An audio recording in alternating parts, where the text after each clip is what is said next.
Bonjour à tous et bienvenue dans le duel de l'écho sur France 24 en compagnie de Philippe Manière. Bonjour Philippe, bonjour. Éditorialiste à Challenge également sur France Culture et puis président de Footprint Consultant. Éric Heyer, bonjour, chercheur et directeur à l'OFCE. Merci d'être avec nous. Alors Manuel Valls s'est engagé à ne pas toucher au contrat du travail. Le Premier ministre français a reçu toute la journée d'hier l'ensemble des leaders syndicaux et patronaux pour évoquer l'emploi dans les TPE et les PME. Le MEDEF souhaite un assouplissement du contrat du travail, mesure rejetée par les syndicats. Dans le même temps, Thierry Mandon, secrétaire d'État chargé de la réforme de l'État, a annoncé une 4e vague de mesures de simplification. 52 concernent les entreprises. Alors cette simplification de la vie des entreprises va-t-elle avoir un impact sur le chômage ? Car vous le savez, il a encore atteint un nouveau record, un record absolu hier selon les chiffres de Pôle emploi, 5 645 000 chômeurs, toutes catégories confondues. Alors le gouvernement réforme-t-il sans le dire ou ne réforme-t-il pas du tout? Face au chômage, a-t-il tout essayé? Quelques réactions et on en débat ensuite. Un décalage entre la reprise de l'activité, la croissance, premier trimestre, et l'impact direct sur l'emploi. Le premier effet, c'est l'augmentation de l'intérim. Dans un premier temps, les entreprises augmentent les postes en intérim. Et ensuite, on verra les effets. Ça veut dire que c'est un très mauvais chiffre. Ça veut dire que la reprise n'est pas là. Sur le plan économique, on est toujours sur une croissance molle, essentiellement due à des éléments extérieurs, et que la politique gouvernementale ne permet pas de booster l'activité économique pour avoir une vraie réduction du chômage. Philippe, on se sent mal à l'aise, François Rebsamen, là. C'est vrai que ça monte, ça grimpe toujours. Je pense que tous les jours, ils doivent se mordre les doigts d'avoir demandé à être jugés sur ce critère. Parce que quand vous regardez, ça fait quand même 30 mois de hausse du chômage sur 35 mois de présence de François Hollande. Alors, pour être très honnête, ses prédécesseurs n'avaient pas fait beaucoup mieux. C'est pas non plus François Hollande. Ça continue de grimper. Mais ça continue de grimper. Et ce qui est très troublant, c'est que ça continue de grimper en France, alors que dans la plupart des autres pays, ça baisse, et ça baisse même notablement. Et ce qui est très spectaculaire, c'est que vous regardez les États-Unis, le Royaume-Uni. Les États-Unis, ça a été divisé par 2 depuis le pic de la crise, pratiquement.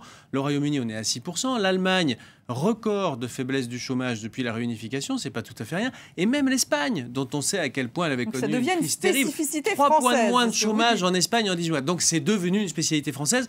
Il y a juste un cousinage, c'est les Italiens, qui font aussi mal que nous, avec d'ailleurs des déterminismes très semblables. Ça devrait peut-être nous amener à nous interroger. C'est-à-dire que c'est des pays qui sont surréglementés, surfiscalisés et qui n'arrivent pas à sortir du trou. Bon, alors c'est vraiment un très mauvais chiffre. On n'est pas complètement étonné qu'il soit mauvais parce qu'on sait qu'il fallait un peu de temps avant qu'on ait des bons chiffres du chômage. Et puis que qu'il y ait une sorte d'accélération du chômage. Là, c'est évidemment pas bon signe parce que ça laisse à penser qu'on sortira probablement en toute fin d'année seulement, en tout cas à la fin de l'été, au début de l'automne au mieux, de cette longue série de dégradation de l'emploi, qui est évidemment catastrophique pour les Français. Très tard, Éric Heyer. Ouais. Alors, oui, ce qui est étonnant, c'est pas que le chômage augmente, c'est normal. Vous voyez, il faut rappeler, on a 0,3 de croissance depuis 3 ans. Vous voyez, quand vous avez 0 de croissance, on détruit des emplois, on commence à en créer à partir de 0,9, 1 point de croissance. Et puisqu'on a une démographie assez dynamique en France, il était évident que le chômage allait augmenter. Ce qui est étonnant... C'est mécanique, en fait, vous dites. C'est mécanique, oui. Alors, ce qui est étonnant, c'est l'ampleur de ce mois d'avril. Et l'accélération. Oui, mais alors, il faut faire attention aux chiffres mensuels. Vous voyez, le chômage avait baissé au mois de février, donc il ne fallait pas crier victoire. Et là, l'accélération, à mon avis, il y a des petits... Si on regarde dans le détail, il n'y a pas eu de radiation. Il y a eu beaucoup moins de radiation ce mois-ci que les mois précédents. Il y a eu moins de cessations d'inscription pour défaut d'actualisation. Donc, il y a quand même des mécaniques un peu administratives qui peuvent être compensées le mois suivant. Donc, il faudra regarder ça de près. Il n'en reste pas moins qu'effectivement, le chômage augmente. Alors, peut-être pour un peu nuancer ce qu'a dit Philippe Manière, vous voyez, l'Espagne, on ne peut pas... Ils sont à 25% de chômage. Oui. Donc, mais l'inversion de la courbe, elle est là depuis 18 mois. Il faut monter jusqu'à 25% de chômage pour voir. Il vaut mieux tout de même être dans la situation française que dans la situation espagnole, même si le chômage... En dynamique, il y a chez eux quand même des progrès. Je vous assure, Philippe, lorsqu'ils reviendront à 10% de chômage, quand c'est le cas aujourd'hui, ça sera à peu près dans 8 ans. Donc, vous voyez, on a du temps. Donc, c'est une situation catastrophique. Alors qu'ils étaient au même niveau que nous, en chômage, au début de la crise économique. Donc, ça veut dire que, globalement, quand vous flexibilisez trop le marché du travail, comme c'est le cas en Espagne, quand il y a une crise, tout de suite, le chômage remonte. Et effectivement, dès qu'il y a un peu de croissance économique, ça redescend. Mais vous voyez que la somme, tout de même, est encore... Ça n'est pas parfait. Alors justement, choc de simplification, nouvelle vague de mesures avec Thierry, les fameuses mesures de Thierry Mandon. Alors, elles concernent les industriels. Il y en a 52. On va pouvoir s'inscrire en ligne à Pôle emploi. Et il y a un ensemble de réglementations qui sautent. D'ailleurs, des des réglementations environnementales également qui sautent pour les entreprises. Alors Philippe, est-ce que ça va dans la bonne direction? Est-ce qu'effectivement... Je ne crois pas que c'est les réglementations environnementales qui sautent. C'est simplement, on fait converger les requêtes administratives. Vous savez que c'est une spécialité française. Il y a 27 administrations qui s'occupent de la même chose. Il fallait faire 27 demandes. Quand je dis 27, c'est peut-être 3 ou 4, mais enfin, c'était de la bureaucratie Donc inutile. c'est la superposition. Donc voilà, ce qu'on essaye de faire, c'est simplifier au niveau de la déclaration. Mais il n'y a pas moins d'exigences qui s'imposent aux entreprises. Heureusement, évidemment, parce qu'on est dans du lourd. Hein. On est dans des sites Céveso, on est dans de la pollution grave en cas d'accident. Donc il n'y a pas de... c'est ça qui est intéressant. On ne renonce à rien au fond, mais on arrive à rendre les choses moins pesantes pour les entreprises. Je crois que c'est vraiment ça la bonne piste. Il ne s'agit pas de dire que tout le monde peut faire n'importe quoi, rejeter à l'eau ou dans l'air n'importe quel effluent polluant. Il s'agit de dire que ce n'est pas la peine de demander à une entreprise 17 fois la même chose et qu'il faut que les administrations se coordonnent. Bon, alors c'est un progrès. C'est un progrès qui concerne quand même, à mon avis, une trentaine d'entreprises en France. Il n'y a pas de quoi se relever la nuit. C'est bien de le faire. Il faut continuer à aller dans ce sens-là. Bon, c'est certainement pas ça qui va nous faire passer de la nuit à la lumière. Ça concerne très peu d'entreprises. Bon, alors tout ce qui est déclaration en ligne, ça c'est intéressant pour les chômeurs. Les déclarations de dépôt de plainte en ligne aussi. Je ne sais pas si ça va être très facile à gérer d'un point de vue juridique, mais enfin, tout ça va dans le bon sens. Vous savez qu'aujourd'hui, il y a beaucoup de pesanteur administrative, beaucoup de frustration de la part des usagers. Donc on voit bien que là aussi, c'est une piste intéressante. Tout ce qui est online permet à coup sûr de faire des progrès de productivité et de rendre les choses à la fois plus commodes pour l'usager et moins complexes. Alors simplement, moi, ce qui m'étonne, c'est que, comme disait l'autre, les chiffres de la productivité, on les voit partout, sauf dans les statistiques du chômage, disait l'intéressé, c'était, vous savez, Solo, mais là, en l'occurrence, c'est dans les chiffres de l'emploi public. Moi, je ne comprends pas que l'emploi public continue à croître et à embellir dans ce pays, alors qu'on nous dit qu'on simplifie, et alors que tout ce qui est online devrait permettre de simplifier. L'histoire du progrès, c'est qu'on substitue du capital à du travail. Des effectifs dans les administrations. Mais enfin, écoutez, c'est quand même complètement fou. Ce qui continue à croître, puisqu'on parlait d'emploi tout à l'heure, c'est l'emploi public, et c'est l'emploi public dans les collectivités locales. C'est un mystère pour moi insondable. Il n'y a pas d'autre explication que le clientélisme et la mauvaise organisation. Donc ça, c'est un vrai sujet, parce que quand vous regardez les pays où le chômage a baissé, ce ne sont pas des pays où l'emploi public a augmenté. Ce sont des pays où l'emploi marchand a augmenté. Et on peut avoir une hausse de l'emploi marchand sensible et une baisse de l'emploi public. C'est ce qu'on vient d'avoir au Royaume-Uni. Donc, je suis très content qu'on simplifie. Il faut aller jusqu'au bout. Il faut simplifier aussi l'administration. Il faut l'alléger.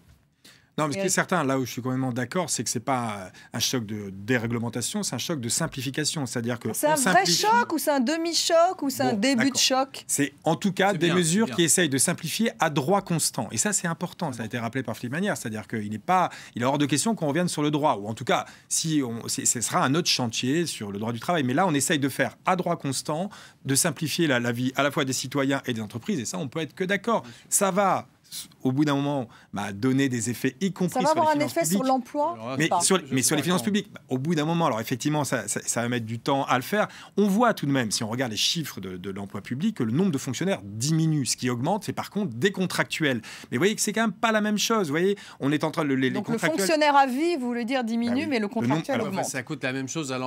Oui, mais d'accord, mais on peut plus facilement s'en séparer et il n'y a pas de retraite. Donc on va tout de même dans ce sens-là. On y va progressivement.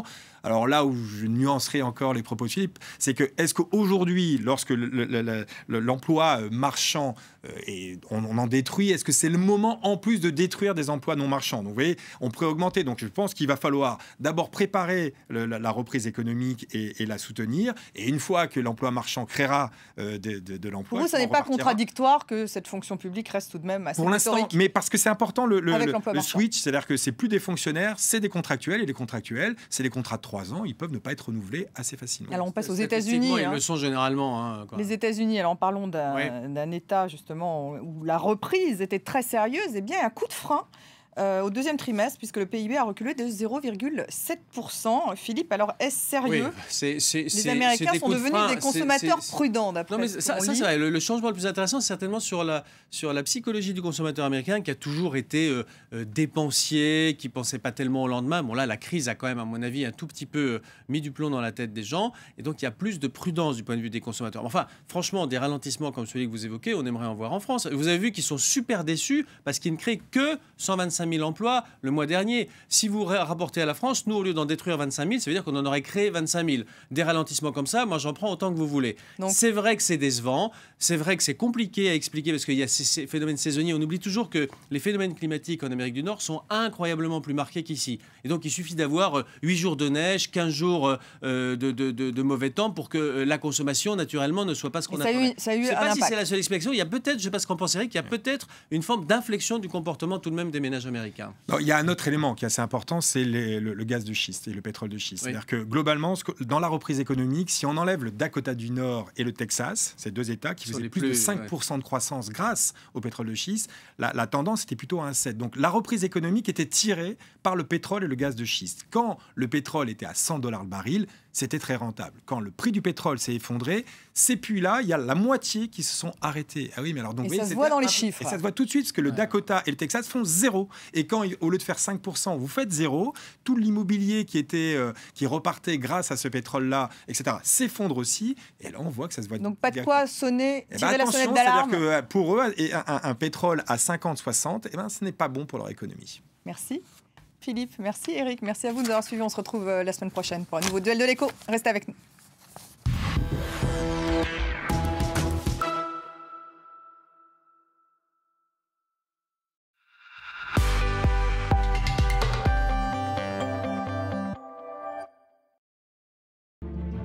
Parce que personne n'est à l'abri des imprévus de la vie, CNP Assurance vous apporte les solutions de protection les plus justes et accessibles au plus grand nombre pour protéger le mieux l'avenir de chacun. CNP Assurance, assurez tous les avenirs.